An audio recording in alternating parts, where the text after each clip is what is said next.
On a Tuesday morning in October of 1987, Emmett Hassel walked into an estate sale in Platte County, Nebraska, and bought a dead man's tool wall for $300. The auctioneer had listed it that way in the classified section of the county paper. Tool wall, assorted hand tools, $300 takes all. No individual prices, no inventory, just a wall of things a man had spent his life collecting, reduced to a single line in a newspaper and a number that most people drove past without stopping. Most people. Let me tell you about Platte County in October of 1987, because you need to understand the world Emmett was walking into before you can understand what he saw hanging on that wall. This was farm country, deep and flat and serious about itself, the kind of place where a man's tools were as much a part of his identity as his last name or his handshake. Every farm had a shop. Every shop had a wall, and every wall told you something about the man who'd built it. How he thought, how he worked, what he believed was worth keeping. The tools on those walls were not decorations. They were arguments. They were evidence. They were the physical record of a life spent making things work when they stopped working, which in farm country happened constantly and always at the worst possible time. The man whose wall this had been was named Clement Borgman. He was 81 years old when he died in September of that year, and he had farmed 420 acres east of Columbus for 53 years. He had no children. His wife, Adeline, had died in 1979. His nearest surviving relative was a nephew in Omaha who worked in insurance and had no use for a tool wall and no idea what was hanging on it. The nephew had hired a local auctioneer named Doug Sievert to liquidate the property, and Doug Sievert had looked at Clement Borgman's shop and seen what most people would have seen. Old stuff, a lot of old stuff, rusty in places, wooden-handled, unfamiliar in shape. The kind of things you couldn't find parts for anymore because the companies that made them had been absorbed or closed or simply forgotten. He'd priced the whole wall at $300 because he didn't know how else to price it, and because he'd expected it to sit there until someone carted it off to a salvage yard. That's not what happened. Let me tell you about Emmett Hassel, because you need to understand the man before you can understand what he did with what he found. Emmett was 54 years old in 1987. He had grown up in Platte County, the son of a machinist named Orville Hassel, who had worked at a farm implement dealership in Columbus for 38 years, and had spent every Saturday of Emmett's childhood teaching him to read tools the way other fathers taught their sons to read box scores. Orville had a philosophy about tools that he stated plainly and often. He said that a tool was a frozen idea. He said that when a man designed a tool, he was solving a problem, and that the solution was locked into the shape of the thing itself, and that if you understood the shape, you understood the problem, and if you understood the problem, you understood something true about the world that couldn't be learned any other way. Emmett had grown up believing this the way other men grew up believing in God or the Chicago Cubs. It was not a position he'd arrived at through argument. It was something he'd absorbed through his hands. By 1987, Emmett had been making tools himself for 19 years, not manufacturing, making.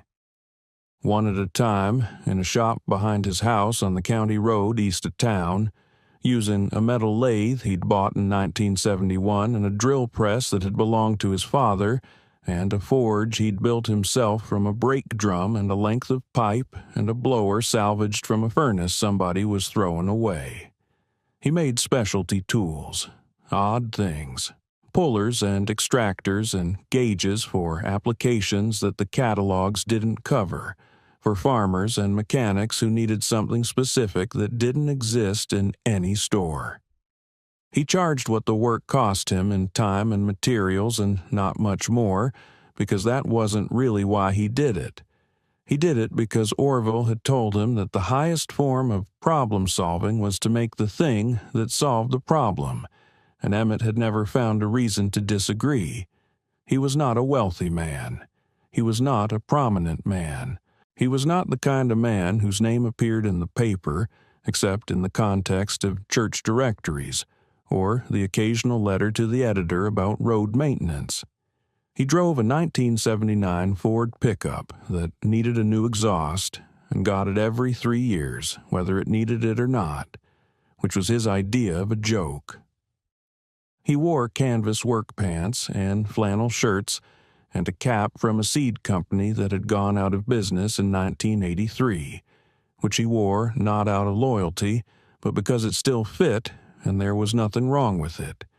He was, in every visible way, an ordinary man in an ordinary county doing ordinary things, except for what he knew. Let me tell you about what Emmett knew, because this is where the story actually starts. Emmett Hassel could look at a hand tool and tell you who made it, approximately when, what it was designed to do, and, in most cases, what the design evolution of that tool class looked like going back 100 years. This was not a parlor trick. It was the product of 40 years of deliberate study, of reading every trade catalog and machinist's handbook and toolmaker's journal he could find, of corresponding with collectors and curators and retired machinists in a dozen states, of handling tens of thousands of tools in his own shop and at farm sales, and in the back rooms of hardware stores that were old enough to still have back rooms worth looking in. He could identify a maker's mark from across a room. He could tell you the difference between a pre-war and post-war version of the same tool by the angle of a bevel. He could pick up a wrench and tell you from the alloy's feel whether it had been drop-forged or cast, and why that mattered, and what it meant about the era and the manufacturer and the intended application. He had never written any of this down in a way that anyone else could read. He had never taught a class or given a lecture or appeared on any program about antique tools, of which there were beginning to be a few by 1987. He simply knew what he knew, and he used it, and most of the people in Platte County had no idea he knew it at all. Doug Sievert certainly didn't. Now, let me tell you about Doug Sievert, because you need to understand the man who priced that wall at $300. Doug was 43 in 1987. And he had been running estate sales in Platte County and the surrounding counties for 11 years. He was good at his job in the way that people who are good at jobs that don't require them to know very much are good at their jobs. He knew how to run a sale. He knew how to write a classified ad. He knew roughly what furniture was worth, and roughly what farm equipment was worth, and roughly what kitchen items were worth, because those were the categories that appeared at every sale, and that had established market values he could look up or estimate from experience. He was confident in his assessments. He drove a clean Chevrolet Suburban and wore a vest with a lot of pockets and carried a clipboard, and he had the manner of a man who had seen everything and was no longer surprised by anything, which is a manner that can look like expertise from a distance, and often does. He had looked at Clement Borgman's tool wall for approximately 10 minutes before pricing it at $300. He'd seen old wrenches, some of them wooden-handled. He'd seen what looked like measuring instruments of various kinds. He'd seen a row of chisels and gouges that he'd taken for woodworking tools. He'd seen a collection of things he couldn't name at all, which he'd categorized mentally as miscellaneous and moved on from. $300 felt right to him. It was enough to make the sale feel legitimate, and not so much that it would scare off the salvage dealers who he figured would be the most likely buyers. Emmett had read the classified ad on a Sunday morning and had set down his coffee cup very carefully and had sat for a moment without moving. Then he'd picked up the phone and called his friend Lyle Peterson, who was the only other person in the county who might have understood what Emmett was thinking, and he'd read the ad to him over the phone. Lyle said, "You going?" Emmett said, "Tuesday." Lyle said, "You want company?" Emmett said, "No." He drove to the Borgman place on Tuesday morning and arrived 45 minutes before the sale opened and waited in his truck on the county road. He watched two other vehicles arrive and park. One was a pickup with a stock rack and a young man who got out and walked toward the machinery in the yard and didn't look at the shop at all. The other was a station wagon driven by a woman who appeared to be interested in the household items. Neither of them went near the shop. When Doug Sievert unlocked the shop at 8 o'clock, Emmett was the first one through the door. He stood in front of Clement Borgman's tool wall for 4 minutes without touching anything. Let me tell you about what was on that wall, because this is the reason the story is still being told. The wall was 12 feet wide and 7 feet tall, pegboard mounted on 2x4s, painted gray at some point in the distant past and now the color of old pewter. The tools hung on it in rows that had clearly been organized by someone who thought carefully about organization, grouped not by type in the obvious way, but by application, by the problems they solved, in an arrangement that told you something about how Clement Borgman's mind had worked. Along the top row hung a series of wrenches, but not the wrenches Emmett had expected. These were not the standard American pattern tools that filled every farm shop in the county. These were older, much older, and they were not all American. There was a set of Starrett combination squares that had to be from the 1910s, the rosewood handles still dark and tight, the blades unmarked by rust. There was a row of Diston handsaws, 4 of them, the etch still visible on the blades, which meant they'd been stored properly and never left in weather. There was a collection of Stanley planes, a number 45 combination plane with what appeared to be a full set of cutters still in the original wooden box, a number 55 that Emmett had to look at twice to be sure he was seeing it correctly, and a series of bench planes from the Sweetheart era, identifiable by the mark on the blades, which meant they'd been made between 1920 and 1935, and had been cared for well enough to still be in working condition 7 decades later. But it was the bottom 2 rows that made Emmett's hands go still at his sides. Along the bottom of the wall, Clement Borgman had hung a collection of machinist's tools that Emmett had not expected to find in a farm shop in Platte County, Nebraska, or possibly anywhere outside of a museum. There was a set of Brown and Sharp inside micrometers that predated the Second World War. There was a collection of Starrett surface gauges, 3 of them, in sizes Emmett had only read about. There was a set of thread gauges in a leather roll that had the look of pre-war German manufacture, which would have made them share Tomiko or possibly Kafer, and Emmett leaned close to read the markings and felt something shift in his chest when he confirmed what he was seeing. There was a tap and die set in a wooden case with a dovetailed lid that bore a maker's mark Emmett recognized as a small Connecticut firm that had gone out of business in 1931. And at the far right end of the bottom row, hanging on 2 hooks that had been placed with obvious care, was a brace and bit set in a canvas roll. But the brace itself was not a standard brace. It was a Miller's Falls Model 732, manufactured between 1914 and 1923, with the full chuck and the sweep handle intact, and every bit in the roll was matched and original, which was something Emmett had been told was effectively impossible to find. He stood there for 4 minutes. Then he walked to the table where Doug Sievert was sitting with his clipboard and his coffee, and he said, "I'll take the tool wall." Doug Sievert looked up. "300 takes all of it. That's the price." "I know," Emmett said. "I'll take it."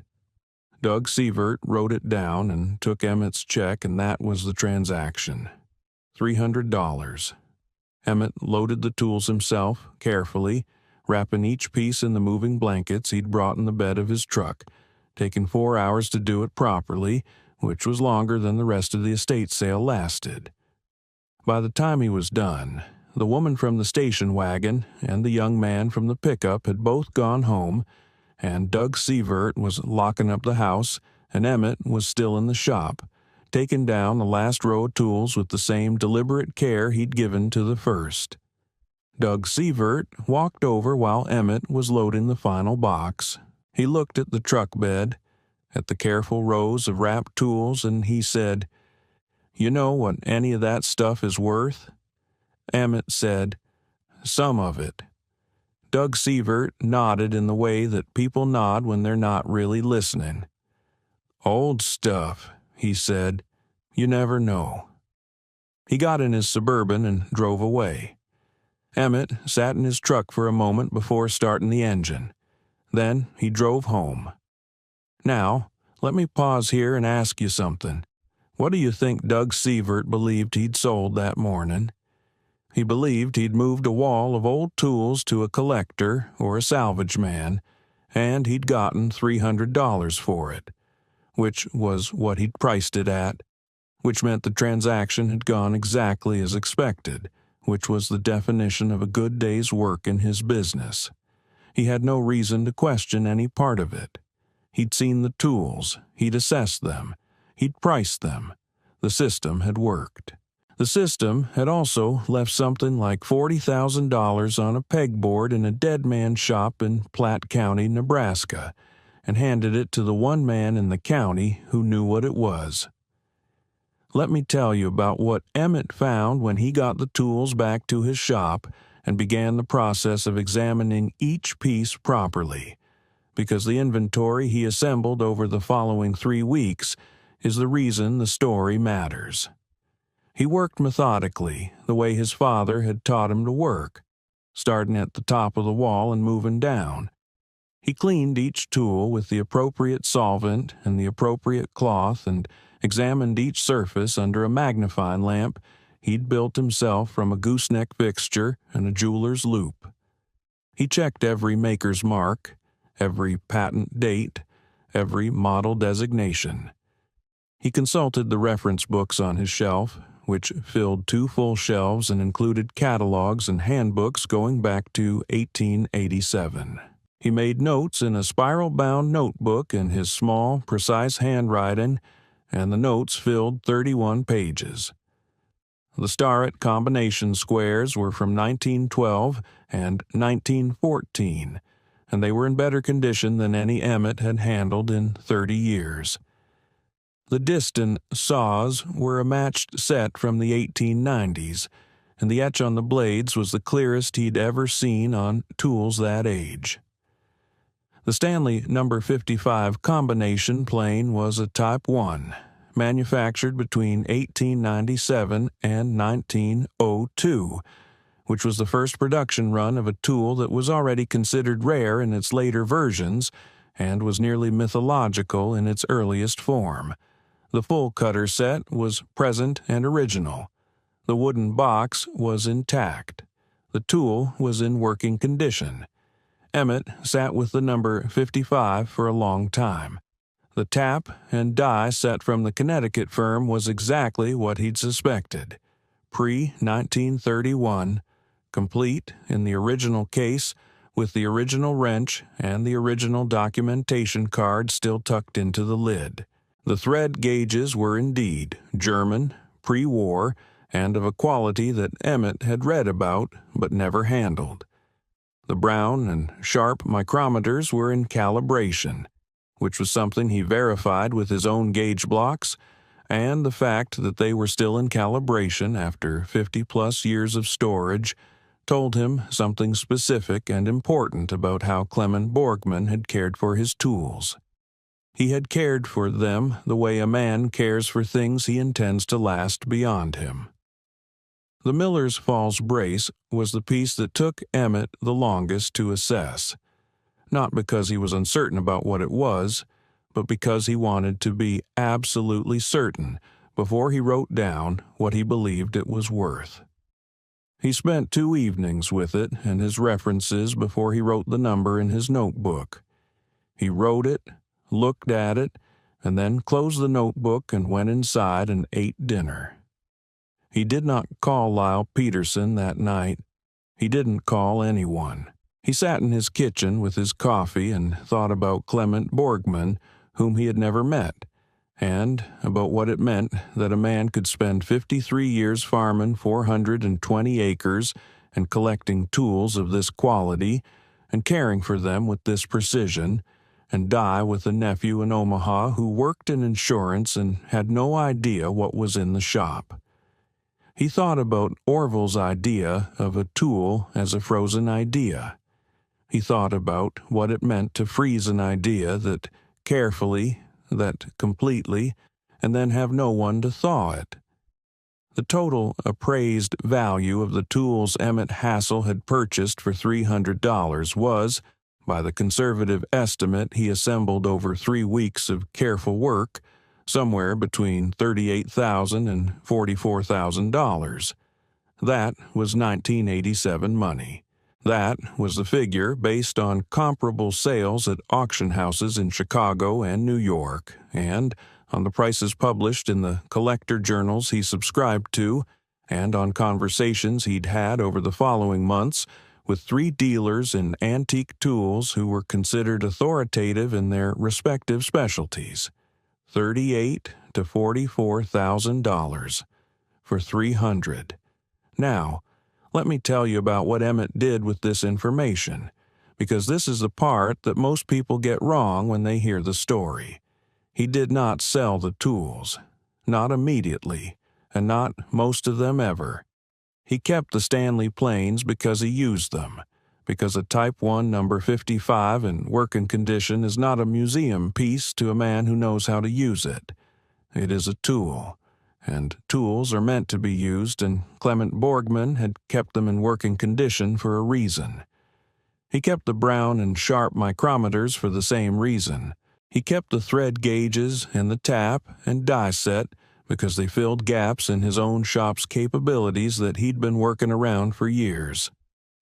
What he did sell over the following 18 months through the auction houses and the dealers he'd consulted was the material he had no use for as a working toolmaker: the Diston saws, the Miller's Falls brace and bit set, several of the Starrett instruments that duplicated what he already owned.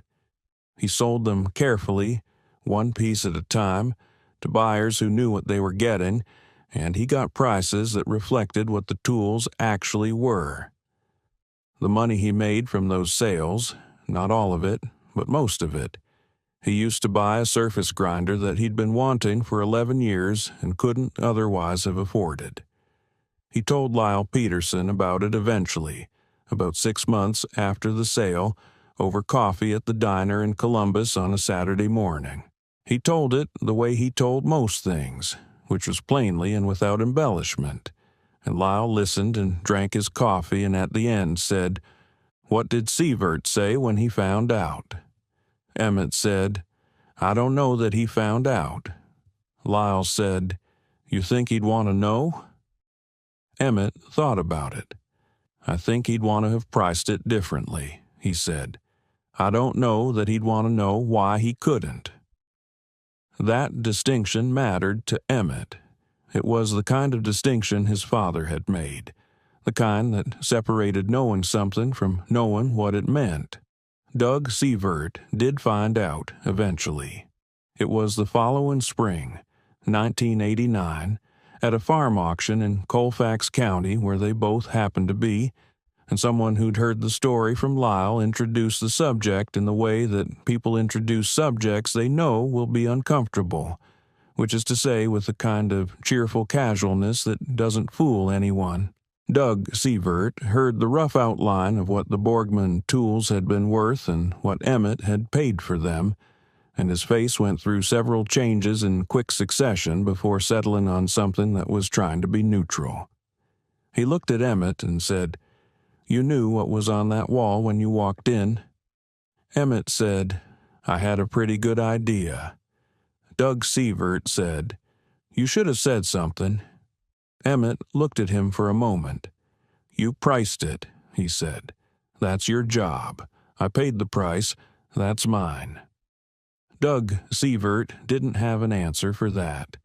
He stood there for a moment and then walked away to look at some furniture, and Emmett watched him go and then went back to looking at the machinery he'd come to see. Now, let me pause here and ask you something, because this is the moment the story turns on and it's worth pausing. Was Emmett wrong? He'd paid the asking price. He hadn't deceived anyone. He hadn't misrepresented himself or the tools or the transaction.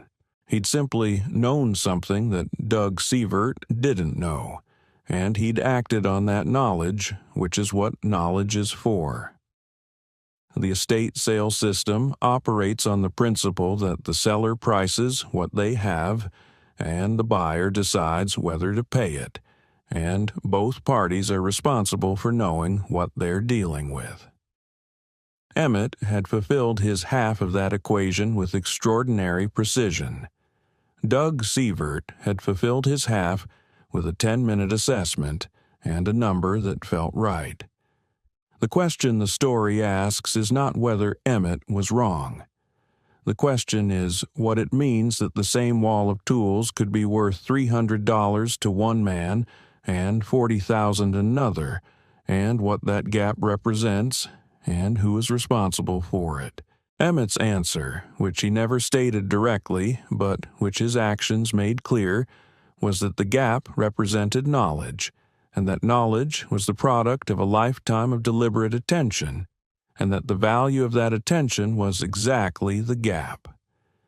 $38,000 to $44,000, give or take, on a Tuesday morning in October. Let me tell you about what happened to the Stanley number 55, because this is the thread that runs through the rest of the story. Emmett used the number 55 in his shop for the next 8 years. He used it the way Clement Borgman had clearly used it, which was carefully and correctly, and with an understanding of what the tool was capable of that most people who'd heard of it didn't have. The number 55 is a combination plane, which means it can be configured to cut a range of profiles, grooves, dados, beads, flutes, rabbets, by swapping the cutters and adjusting the fences. It is a complex tool, one of the most complex hand planes ever produced, and it requires a level of understanding to use well that most woodworkers, even serious ones, find daunting. Many of the number 55s that survive are in the condition they're in because their original owners gave up on them. The tool is demanding. It rewards patience and precision and punishes impatience and approximation. Emmett was not impatient. He was not approximate. He used the number 55 to make the wooden cases for the specialty tools he built, because he believed that a tool deserved a case that was made with the same care as the tool itself, and because he had in the number 55 the instrument to do it properly. The cases he made during those 8 years, for the pullers and extractors and gauges he built for the farmers and mechanics who came to him, became a kind of signature. People who received his tools recognized the cases as his work before they read his name on the tag.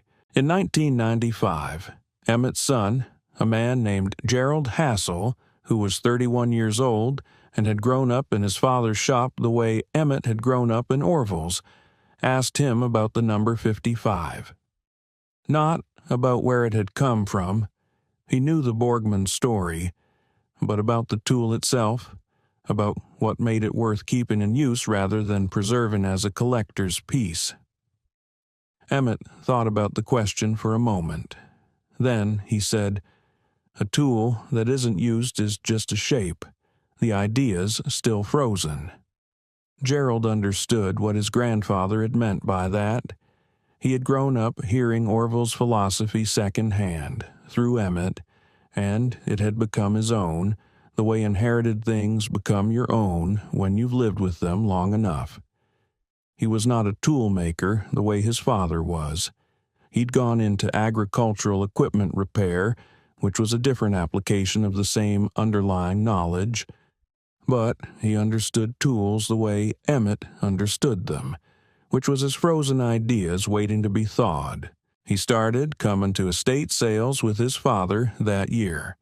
Let me tell you about what Gerald found at a sale in York County, Nebraska, in the spring of 1997, because the story doesn't end with Emmett. The sale was at a farmstead outside Henderson, the property of a retired implement dealer named Norval Dykstra, who had died at 84 and left behind a shop that his family, like Clement Borgman's nephew, had no capacity to assess.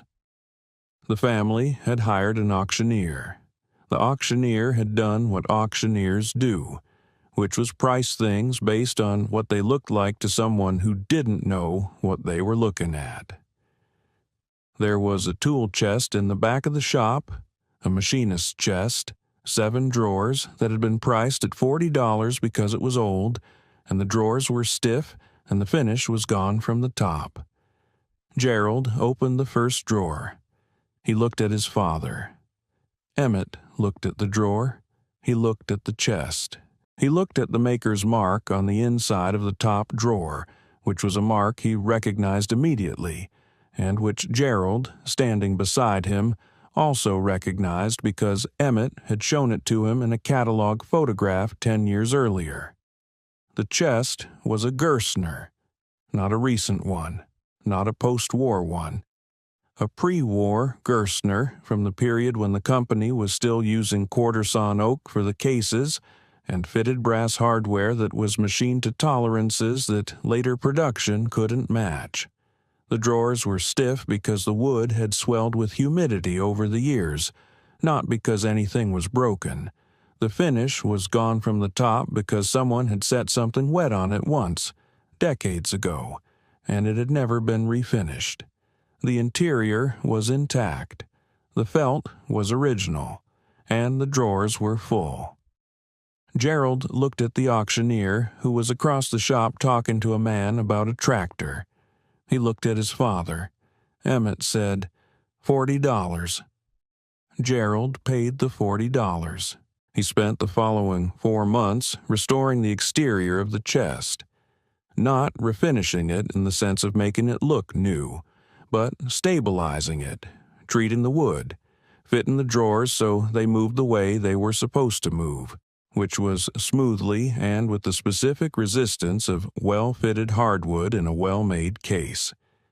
He left the interior alone, because the interior didn't need anything. He put the chest in his own shop, where it sits today, and he has never priced it for sale.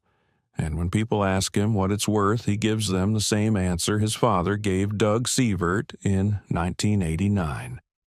He says, "I paid $40 for it."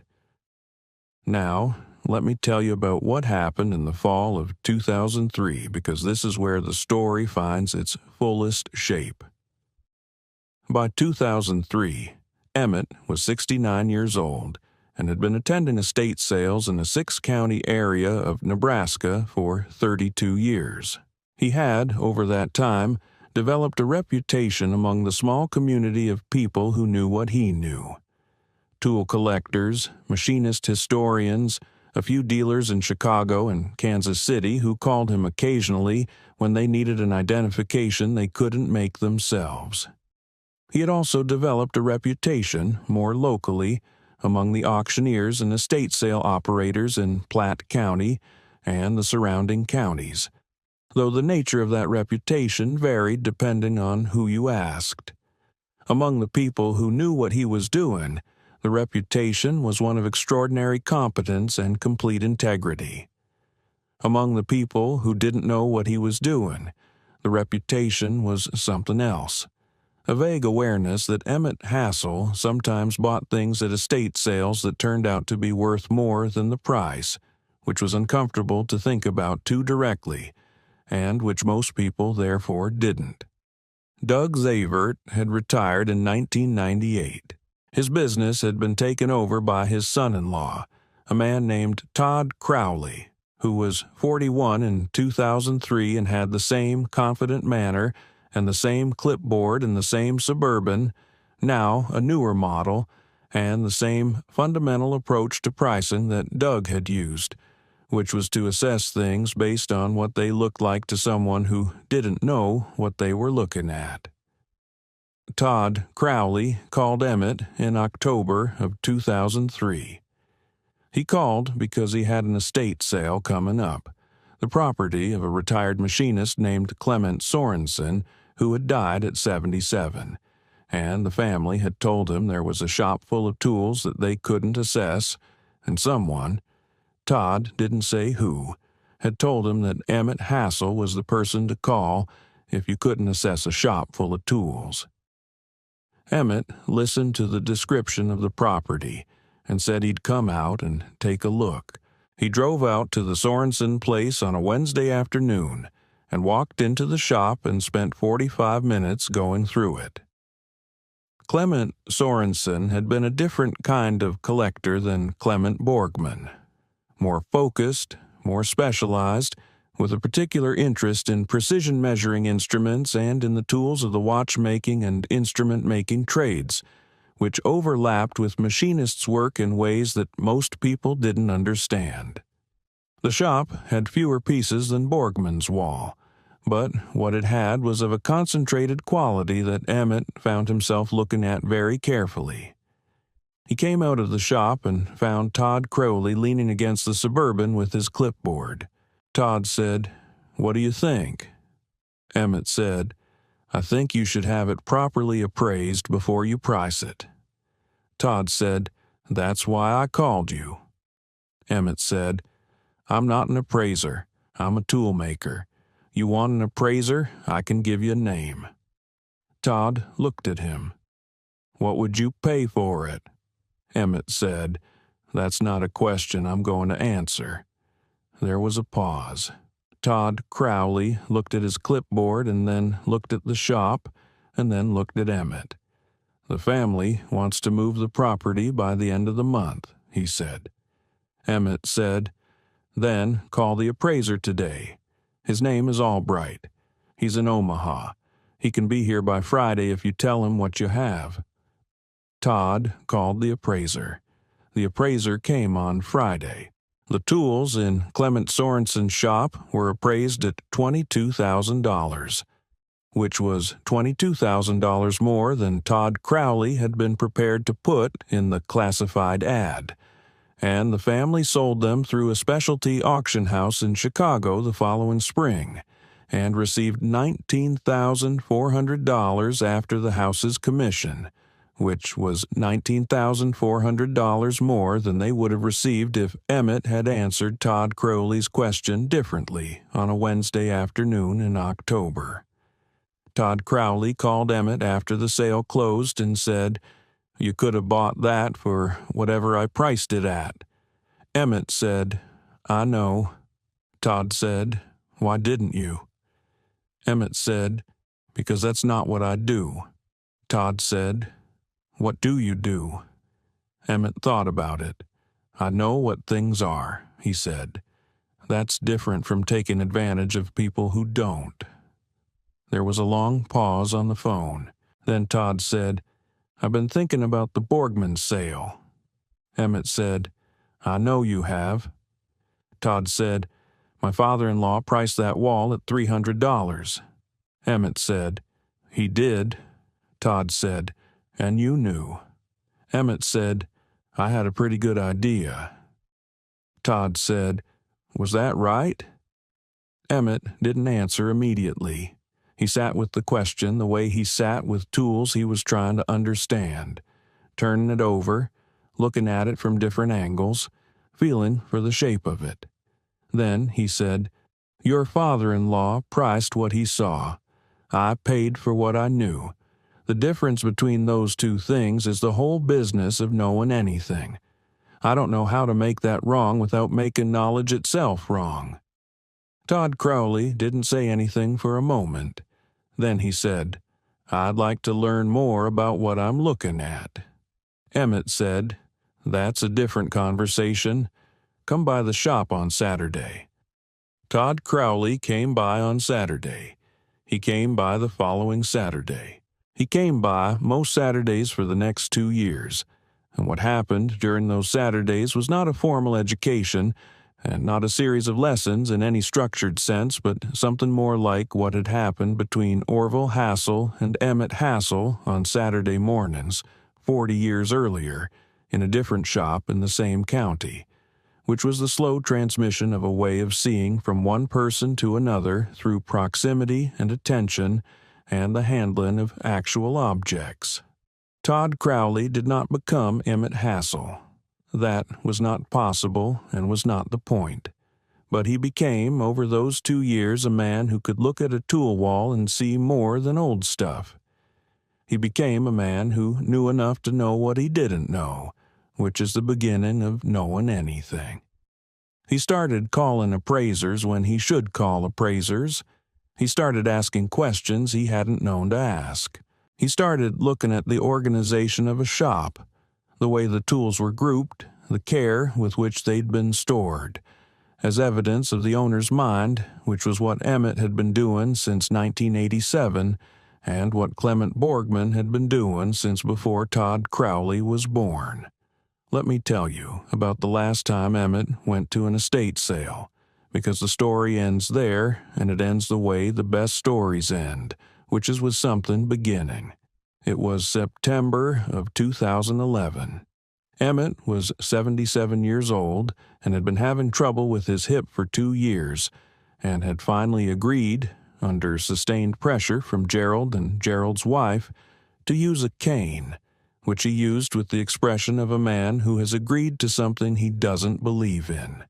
He drove himself to a sale in Hardin County, Iowa, 3 hours from Columbus, because someone he trusted had called him and said there was something there he should see.